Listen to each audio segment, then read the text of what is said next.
नमस्कार, उड़ान ऐस अकेडमी के ई लर्निंग प्लेटफॉर्म में मैं प्रदीप राव आपका स्वागत करता हूं। इस वीडियो श्रृंखला में हम देख रहे हैं सीजीपीएससी प्रारंभिक परीक्षा प्रश्न पत्र विश्लेषण श्रृंखला, जहां आज हम देखेंगे इतिहास से संबंधित कुछ महत्वपूर्ण प्रश्न। और इस श्रृंखला का इतिहास के अंतर्गत अगर देखें तो यह 7वां भाग, जहां हम देखेंगे मध्य भारत के इतिहास के अंतर्गत दूसरा वीडियो।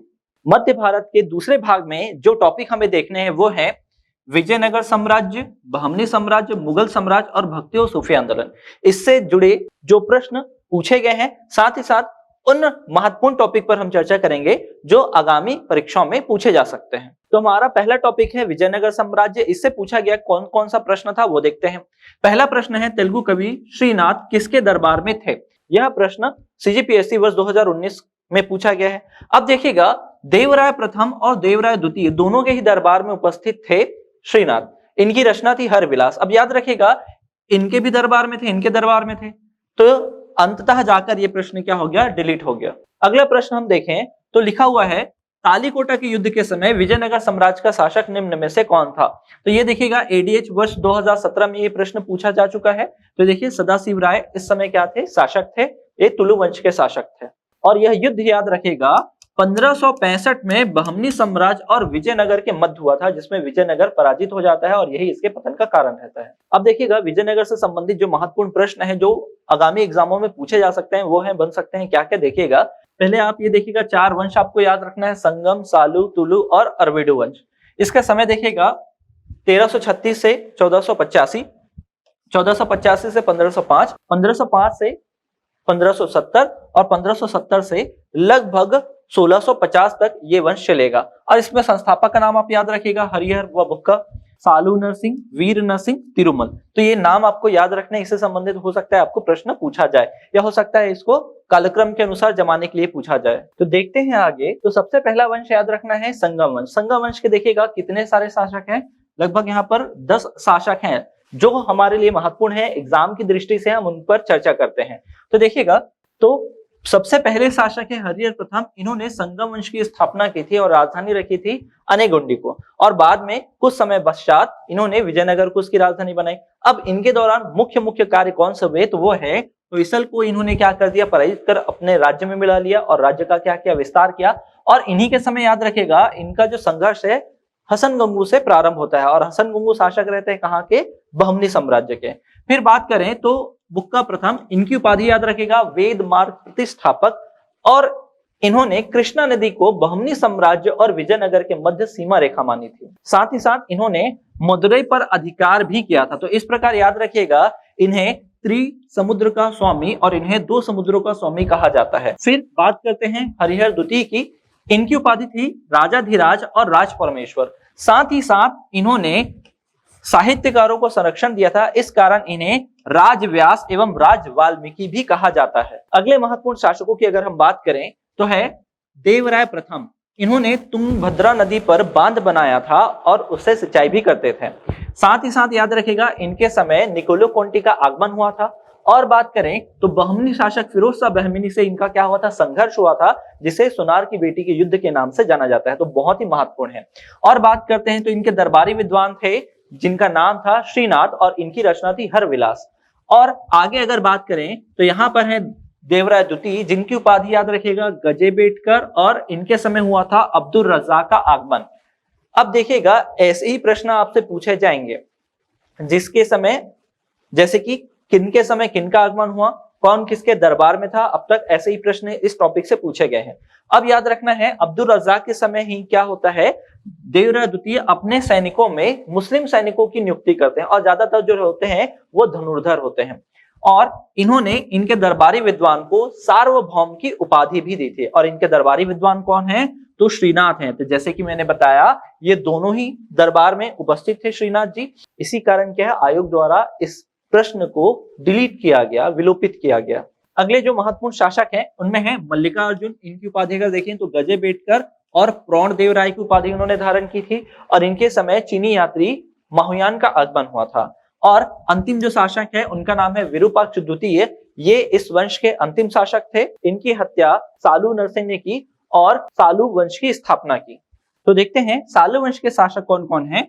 तो सालू नरसिंह, तिम्मा राय और इमाडी नरसिंह। तो इसमें से तिम्माराय उतने इंपॉर्टेंट नहीं है, देखना आपको यह है सालू नरसिंह और इमाडी नरसिंह। अब सालू नरसिंह की बात करें तो क्या क्या महत्वपूर्ण है इनके बारे में बात करते हैं सालू नरसिंह की। तो सालू नरसिंह जैसे ही शासक बनते हैं, गद्दी पर आते हैं, तो क्या करते हैं, इनको उड़ीसा के शासक पुरुषोत्तम गजपति पराजित कर देते हैं और पराजित करने के बाद इन्हें कैद कर देते हैं। इनके बहुत ही ज्यादा विनती करने पर इनको रिहा किया जाता है। तो इसके बाद ये क्या करते हैं, घोड़े का व्यापार प्रारंभ करते हैं अरब व्यापारियों के साथ मिलकर और अपना सेनापति नियुक्त करते हैं नरसा नायक को। अब बात करते हैं कि इनको गद्दी कैसे मिली थी। तो इन्होंने संगम कालीन जो शासक थे, अंतिम शासक विरूपाक्ष द्वितीय की हत्या की और हत्या करने के बाद इस वंश की, तो वो कहलाती है प्रथम बलापहार। तो ये भी याद रखना है प्रथम बलापहार किसके द्वारा किया गया और किनको मारकर। और इस वंश की जो अंतिम शासक होते हैं वो होते हैं इमाडी नरसिंह। इनकी हत्या करते हैं नरसा नायक के पुत्र वीर नरसिंह और ये कहलाता है द्वितीय बलापहार। और वीर नरसिंह द्वारा एक नए वंश की स्थापना की जाती है और वो होता है तुलु वंश। तो बात करते हैं अब तुलु वंश के। तो तुलु वंश में देखिएगा सबसे पहले वीर नरसिंह है जिनकी उपाधि क्या है, भुजबल है। फिर कृष्णदेव राय, अच्युत देव राय, वेंकट प्रथम और अंतिम में आएंगे कौन, सदाशिव राय। तो देखिएगा इन सभी का समय आप देखते हुए चलें जिससे आप क्या हो आसानी से प्रश्नों को बना पाए। जैसे सबसे महत्वपूर्ण जो शासक हैं वो है कृष्णदेव राय। अब कृष्णदेव राय से संबंधित जो है प्रश्न पूछे जा सकते हैं, जैसे कि इनका जो वर्णन है बाबर की आत्मकथा में इन्हें दक्षिण में सबसे शक्तिशाली शासक के रूप में बताया गया है। अब देखिएगा इनकी उपाधि अगर देखें तो इन्होंने यवन राज स्थापनाचारी की उपाधि धारण की थी बहमनी शासक आदिल शाह को पराजित करने के पश्चात। साथ ही देखिएगा आंध्र भोज, अभिनव भोज, आंध्र पितामह की इन्होंने उपाधि भी धारण की थी क्योंकि इन्होंने तेलुगु साहित्य को ज्यादा प्रोत्साहित किया था। फिर देखिएगा इनकी अगर रचनाओं की बात करें तो इन्होंने तेलुगु में अमुक्तमाल्यद, जिसे विश्वी वित्तीय के नाम से भी जाना जाता है, तो ये भी नाम याद रखेगा। साथ ही साथ इन्होंने संस्कृत में जाम्बुवती कल्याणम और उषा परिणय नामक ग्रंथों की भी रचना की है। अब इनके बारे में सबसे महत्वपूर्ण याद रखना है अवधून्यु का युद्ध जो 1512 में होता है। इसी युद्ध में इन्होंने बीजापुर के शासक यूसुफ आदिल शाह को पराजित किया, जिसके पश्चात इन्होंने यवन राज्य स्थापनाचारी की उपाधि धारण की थी। अब देखिएगा इनके बारे में और क्या पूछा जा सकता है कि इनके दरबार में 8 तेलुगु साहित्य के क्या थे, विद्वान थे। इनके समूह को ही क्या कहा जाता है, अष्ट दिग्गज के नाम से जाना जाता है, जिसमें प्रमुख स्थान याद रखिएगा अलसानी पेड्डाना का था, जिन्हें हम तेलुगु साहित्य के पितामह कहते हैं। और इन्हीं अष्ट दिग्गज में तेलानी रामकृष्ण भी शामिल थे। तो ये पूरा याद रखिएगा। और इनके समय अगर विदेशी यात्री की बात करूं तो डुआर्ट बारबोसा और डोमिंगो पायस का आगमन हुआ था पुर्तगाल से। और देखें इन्होंने कौन कौन सा मंदिर बनवाया, तो विठल स्वामी मंदिर, हजारा स्वामी मंदिर और चिदंबरम मंदिर का निर्माण इन्होंने कराया था। अब देखते हैं अगले शासक सदाशिव राय जी के बारे में। तो आपको याद रखना है इनके समय सत्ता जो थी वो राम राय के हाथों में थी और इनके समय 1565 में क्या हुआ है, तालीकोटा का युद्ध, जिसे राक्षसी तांगड़ी या वेनहट्टी का युद्ध के नाम से भी जानते हैं। ये प्रश्न पूछा जा चुका है। अब देखिएगा तालीकोटा के युद्ध में और क्या महत्वपूर्ण है, तो तालीकोटा का युद्ध जो है विजयनगर साम्राज्य और बहमनी साम्राज्य के मध्य होता है। बहमनी साम्राज्य की ओर से यहाँ अहमदनगर, बीदर, गोलकुंडा और बीजापुर ये शामिल होते हैं, केवल बरार शामिल नहीं होता, आपको ये याद रखना है। और इस समय इस संयुक्त महासंघ का नेतृत्व जो है अली आदिल शाह जो बीजापुर के शासक होते हैं वो कर रहे होते हैं। और यहाँ का नेतृत्व आपको याद रखना है राम राय। जैसे ही राम राय की मृत्यु होती है तो विजयनगर की हार निश्चित हो जाती है। तो इस प्रकार क्या होता है, विजयनगर हार जाता है, बहमनी जीत जाता है और यही विजयनगर साम्राज्य के पतन का कारण बनेगा। अब देखना है आर्विडु वंश जिसकी स्थापना करते हैं तिरुमल। तो तिरुमल देखिएगा इस वंश में कौन कौन से शासक हैं, तो तिरुमल श्रीरंग, वेंकट प्रथम, श्रीरंग प्रथम, रामदेव, वेंकट द्वितीय और श्रीरंग द्वितीय। तो श्रीरंग द्वितीय याद रखिएगा विजयनगर साम्राज्य के अंतिम शासक हैं। तो इससे अगर प्रश्न पूछा जाएगा तो हो सकता है आपसे ये प्रश्न पूछे कि विजयनगर साम्राज्य के अंतिम शासक कौन है, तो याद रखना है श्रीरंग द्वितीय। तो इसके बाद हम देखते हैं महत्वपूर्ण प्रशासनिक व्यवस्था विजयनगर साम्राज्य की जो परीक्षाओं में पूछे जा सकते हैं, जैसे प्रांतीय प्रशासन। फिर प्रांतीय प्रशासन के अंतर्गत आपको याद रखना है नायकर व्यवस्था क्या था, आयगर व्यवस्था क्या था, ठीक। तो ये दोनों महत्वपूर्ण है। फिर उसके बाद आपको याद रखना है चित्रकला शैली जो कहलाती थी लिपाक्षी, वही नृत्य और संगीत शैली थी वो कहलाती थी यक्षिणी। तो इससे संबंधित हो सकता है आपको प्रश्न दिखाई दे। तो नायकर आयकर व्यवस्था आप पढ़ के देखिएगा क्या व्यवस्था है तो आपको समझ में आ जाएगा। वहीं इनकी ग्राम व्यवस्था से भी एक प्रश्न पूछा जा चुका है तो उस पर भी आप ध्यान रखना। अब आगे बढ़ते हुए देखते हैं बहमनी साम्राज्य से संबंधित कौन से प्रश्न पूछे गए हैं परीक्षाओं में। तो देखिएगा, बहमनी साम्राज्य की प्रथम राजधानी निम्नलिखित में से कौन? यह प्रश्न जो है वर्ष 2014 सीजीपीएससी में पूछा जा चुका है। तो आपको याद रखना है, प्रारंभिक जो राजधानी थी वो गुलबर्ग थी। अब देखना है बहमनी साम्राज्य में जो 5 प्रांत अलग अलग होते हैं वो किस किस जगह पर थे। तो यहाँ पर आप देखेंगे कि ये क्या है, विजयनगर, और आपको बताया था मैंने कि बुक्का प्रथम ने क्या किया था, कृष्णा नदी को दोनों के मध्य क्या सीमा रेखा माना था। तो देखिएगा, ये वाला क्षेत्र क्या है, बीजापुर, ये है बीदर, ये है गोलकुंडा, ये है बरार और ये है अहमदनगर, और यहीं पर क्या आएगा आपका गुलबर्गा। तो इस प्रकार क्या था, इस 5 प्रांत में आगे जाके ये बढ़ जाएगा। तो बात करें बहमनी साम्राज्य से संबंधित जो महत्वपूर्ण प्रश्न बन सकते हैं आगामी परीक्षाओं में, वो कौन कौन से हो सकते हैं। तो पहला देखिएगा, संस्थापक होते हैं जफर खां, जो अलाउद्दीन हसन बहमन शाह की उपाधि के साथ गद्दी पर बैठते हैं, जिन्हें हम हसन गंगू के नाम से भी जानते हैं, जिन्होंने गुलबर्गा को अपनी राजधानी बनाया था। इस वंश के प्रमुख शासकों की अगर हम बात करें तो पहला याद रखना है मोहम्मद शाह प्रथम। इन्होंने क्या किया था, विजयनगर से संघर्ष किया था और इसी संघर्ष में बारूद का प्रयोग किया था। भारत में बारूद का प्रथम प्रयोग जो है मोहम्मद शाह प्रथम ने किया था। फिर बात करते हैं फिरोज शाह बहमनी, जिसे ताजुद्दीन फिरोज भी कहा गया है। इनका अगर समय देखें तो 1397 से 1422 तक है।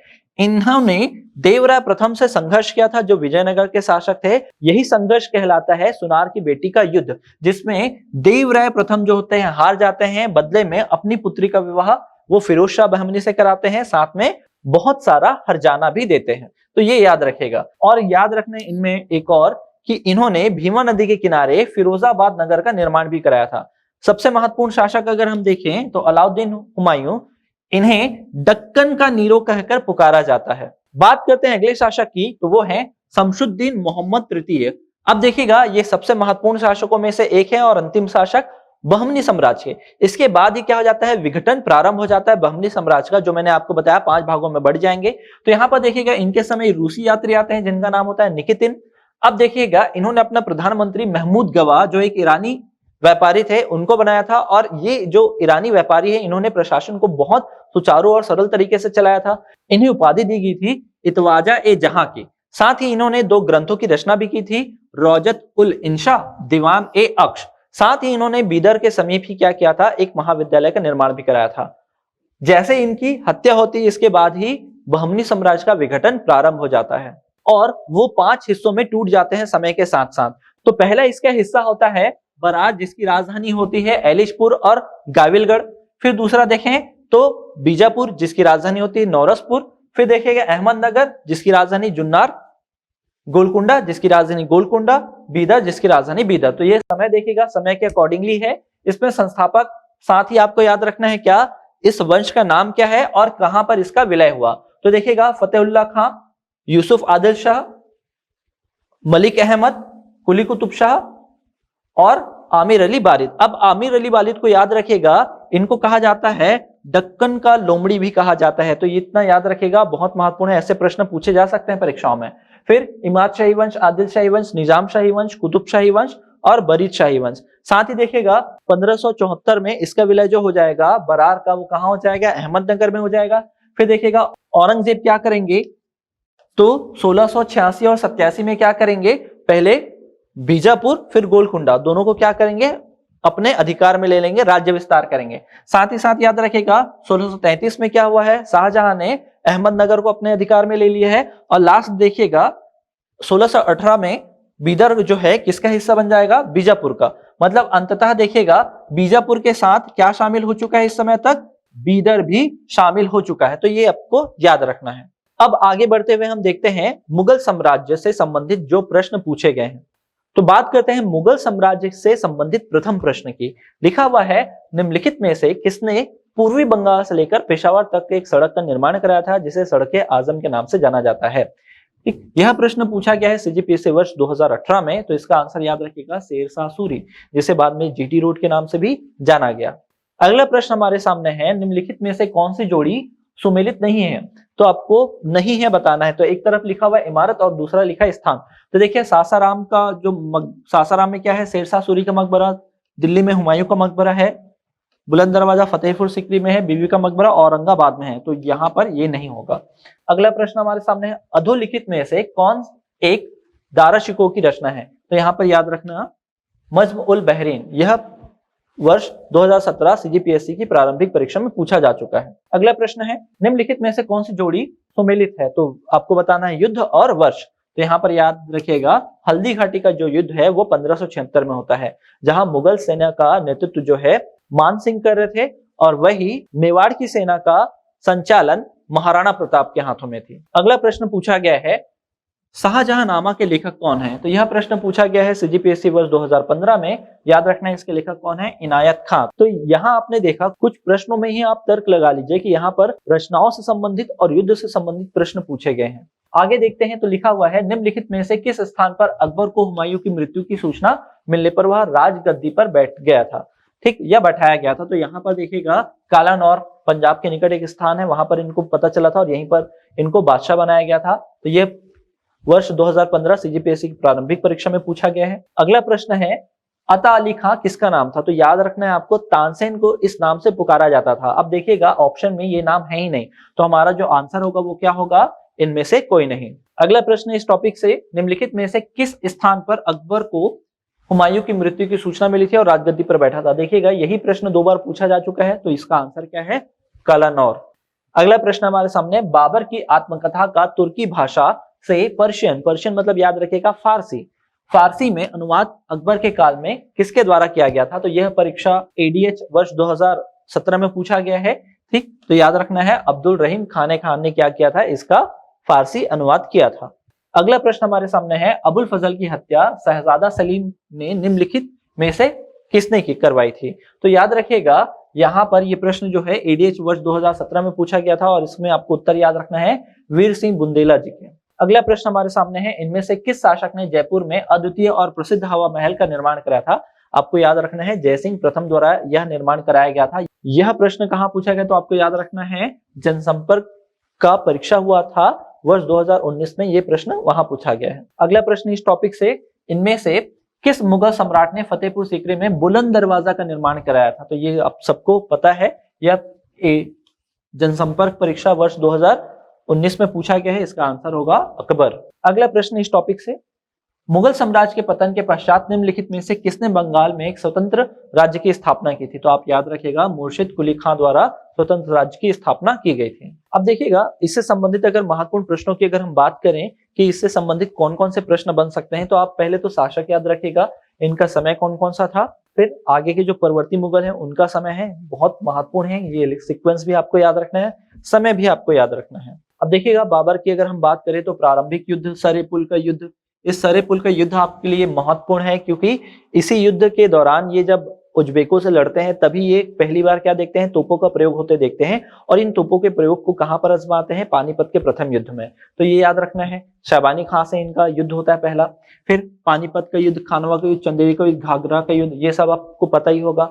बात करें साहित्य की तो इन्होंने क्या किया था? तुजुके बाबरी की रचना की थी। अब देखिएगा जो बाबर हैं उनको बाग बगीचे बहुत ज्यादा पसंद थे, तो इन्होंने आगरा में एक बाग का निर्माण कराया था जिसे नूर ए अफगान के नाम से जाना जाता है। और याद रखिएगा यह जो बाग है वह ज्यामिति विधि द्वारा बनाई गई थी। साथ ही साथ इनका मकबरा याद रखिएगा पहले आगरा के आराम बाग में और बाद में काबुल के मनमोहक बाग में इन्हें दफनाया गया।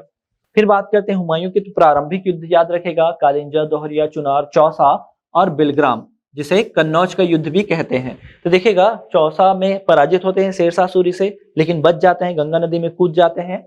फिर दूसरा बिलग्राम के युद्ध में फिर पराजित होते हैं शेरशाह सूरी से और अंततः भारत से बाहर हो जाते हैं। भारत वापसी के दौरान इनके 2 युद्ध होते हैं महत्वपूर्ण, पहला मछुआरा का युद्ध, दूसरा सरहिंद का युद्ध। बात करें अगर इनके मकबरे की तो ये है दिल्ली में और इनकी पत्नी हमीदा बानो बेगम ने इसे बनवाया था। और साहित्य की अगर बात करें तो हुमायूं नामा लिखी थी इनकी बहन ने, जिनका नाम था गुलबदन बानो बेगम। तो ये दोनों ही महत्वपूर्ण है, दोनों ही बहुत ज्यादा इंपॉर्टेंट है आगामी परीक्षाओं के लिए। साथ ही याद रखिएगा इनके ही समय मुगल काल में चित्रकारी की शुरुआत हुई थी, तो चित्रकला की जो शुरुआत हुई थी उसकी नींव जो है हुमायूं के काल में ही रखी गई है। फिर बात करते हैं सूर्यवंश की, क्योंकि बीच में हुमायूं के भारत से बाहर जाने के बाद भारत में सूर्यवंश की स्थापना हो जाती, तो उसके प्रमुख शासक कौन है? शेरशाह सूरी। तो शेरशाह सूरी के प्रारंभिक अभियान रायसेन, मारवाड़ और कालिंजर ही वह अभियान था जिसमें इनकी मृत्यु हो जाती है। मारवाड़ अभियान आपको याद रखना है, इसी दौरान इन्होंने कहा था कि मुट्ठी भर बाजरे के लिए मैंने पूरे इस हिंदुस्तान की सत्ता खो बैठी थी, और इस युद्ध में इन्होंने पूरनमल की हत्या कर दी थी उनके आत्मसमर्पण करने के पश्चात भी। फिर इसके बाद अगर हम देखें तो इनके कार्यों में सड़क निर्माण, जैसे कि आपने देखा सड़के आजम पूछा जा चुका है। सिक्के इन्होंने क्या किया था, चांदी के, रुपया और तांबे के दाम नामक सिक्के जारी किए थे। स्थापत्य, रोहतासगढ़ के किले का निर्माण कराया, साथ ही सासाराम में अपना मकबरा बनवाया था। फिर भूमि मापन के लिए इन्होंने सन की डंडी की निर्माण किया था। अब बात करते हैं अकबर की और अकबर से संबंधित प्रश्नों की। तो देखिए, प्रारंभिक युद्ध में पानीपत का युद्ध होता है और दूसरा कौन सा है, तिलवाड़ा का युद्ध। पानीपत का जो द्वितीय युद्ध है वो 1556 में होता है, तिलवाड़ा का युद्ध 1561 में। फिर द्वितीय अभियान में अगर देखें तो मालवा, गोंडवाना, मेवाड़, गुजरात, हल्दी घाटी और आसिरगढ़।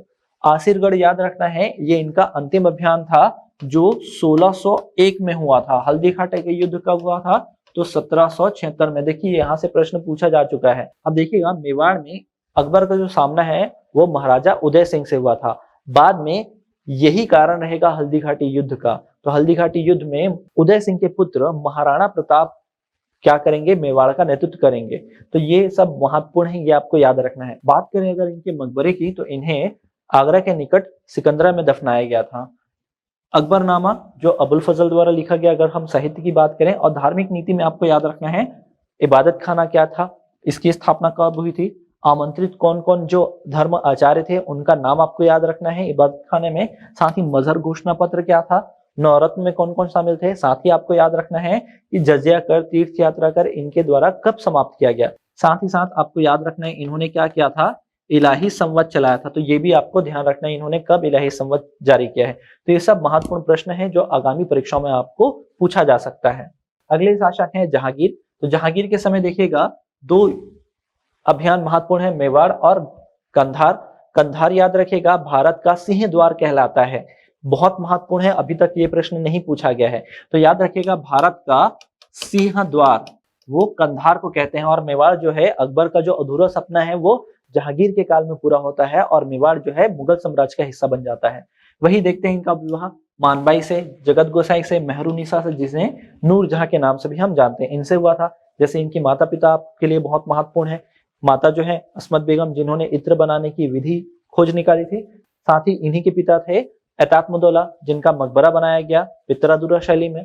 फिर देखिएगा इनका जो मकबरा है वो कहाँ, लाहौर में। बात करें अगर इनसे संबंधित साहित्य की, तो तुजुके जहांगीरी जो इन्होंने स्वयं लिखी थी और मोतमिद खान ने पूरा किया था।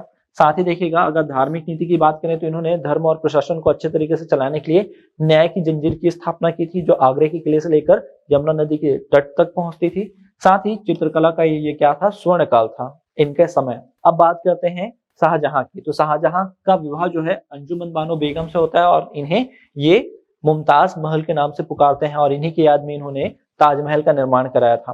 अब देखिएगा इनका जो विद्रोह है इनके समय, तो बुंदेला का विद्रोह होता है, पुर्तगालियों का विद्रोह होता है, सिखों का विद्रोह होता है। इनका जो मकबरा है आगरे में बनाया गया था। इनसे संबंधित अगर साहित्य की बात करें तो शाहजहां नामा जो इनायत खान ने लिखा था। देखिए ये प्रश्न पूछा जा चुका है। तो अभी तक मैंने कहा युद्ध से संबंधित और साहित्य से संबंधित प्रश्न पूछे गए हैं।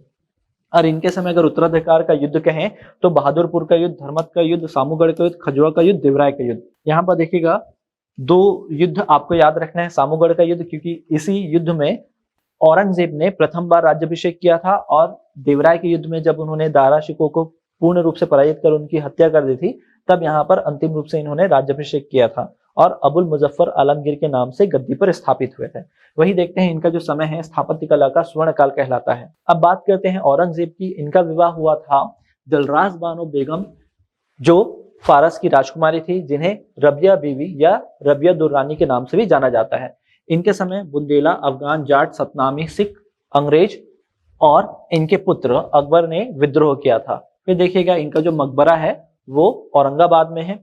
साथ ही याद रखना है इससे संबंधित जो साहित्य है वो है फुतुहात ए आलमगीर, तो जिसके रचनाकार याद रखेगा ईश्वरदास नागर हैं। तो बहुत ही महत्वपूर्ण है, ये प्रश्न हो सकता है आगामी परीक्षाओं में आपको दिखे। अब मुगल प्रशासन की अगर हम बात करें तो मुगल प्रशासन में देखिए केंद्रीय प्रशासन में कौन कौन से महत्वपूर्ण अधिकारी हैं जिनको आपको पढ़ना है, जो आपके लिए जो आगामी परीक्षाओं के लिए अति महत्वपूर्ण है। तो देखिएगा वकील या वजीर, मीर बख्शी, मीर समा, सद्र उस सुदूर, साथ ही मुहत्सिब, ये देखिएगा इनके कार्य आप बहुत अच्छे से देखिएगा। बात करें अगर प्रांतीय प्रशासन की, तो देखिए सबसे बड़ा जो हिस्सा होता है वो क्या कहलाता है, प्रांत, जिसका प्रमुख सूबेदार होता है। फिर देखते हैं सरकार या जिला, जिसके प्रमुख होता है फौजदार। फिर इसके बाद आता है परगना या महल, जिसका प्रमुख होता है सिकदार। और सबसे छोटी जो इकाई होती है वो ग्राम, जिसका प्रमुख खुद मुकद्दम या चौधरी कहलाता है। इस समय क्या और महत्वपूर्ण अगर चीजें आपको देखनी है तो प्रमुख सिक्के की अगर मैं बात करूं तो इसका एक डेडिकेटेड वीडियो बन चुका है, सिक्कों पर आधारित भारत में विभिन्न सिक्के, तो आप वो देख सकते हैं। साथ ही देखिए भू राजस्व पद्धति देखिएगा, प्रमुख स्थापत्य, प्रमुख साहित्यकार और विदेशी यात्री, इनसे संबंधित आप क्या करिए, एक टेबल बना के उसको याद कर लिए, जिससे क्या होगा आपको एग्जाम टाइम में रिविजन करने में भी आसानी होगी।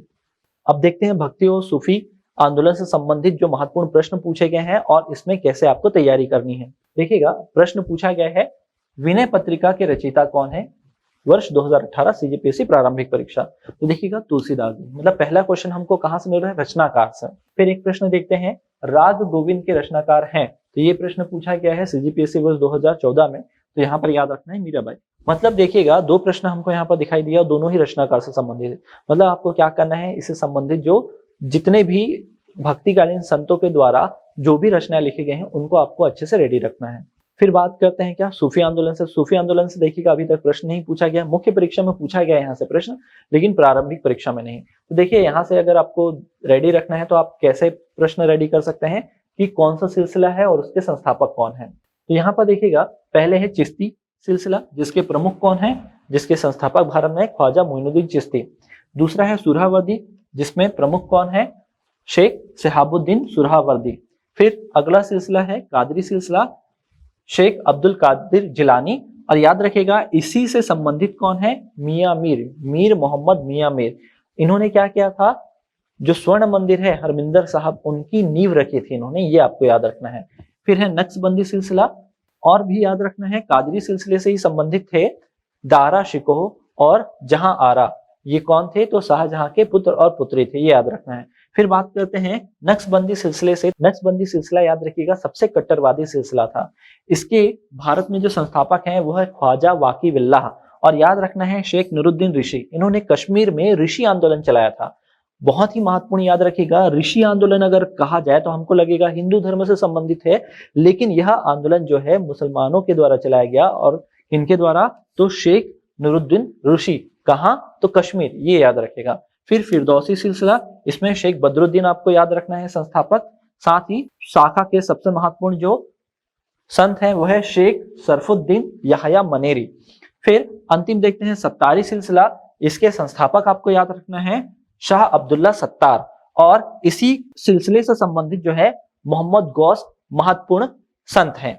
इन्हीं के शिष्य होते हैं तानसेन। तो याद रखिएगा तानसेन किसके शिष्य थे, तो मोहम्मद गौस के शिष्य थे। तो ये बहुत ही महत्वपूर्ण है, इतना आपको देखना है। अब लास्ट बिंदु को चलते हैं कि आपको भक्ति आंदोलन में क्या क्या ध्यान रखना है। तो आपको याद रखना है भक्तिकालीन संत। अब उसमें संत देखिएगा सगुण धारा के कौन कौन से, तो कृष्ण मार्गी और राम मार्गी देखना है। वहीं निर्गुण धारा में आपको कबीर जी, रैदास जी, दादू दयाल जी, इनके बारे में थोड़ा सा पढ़ना है।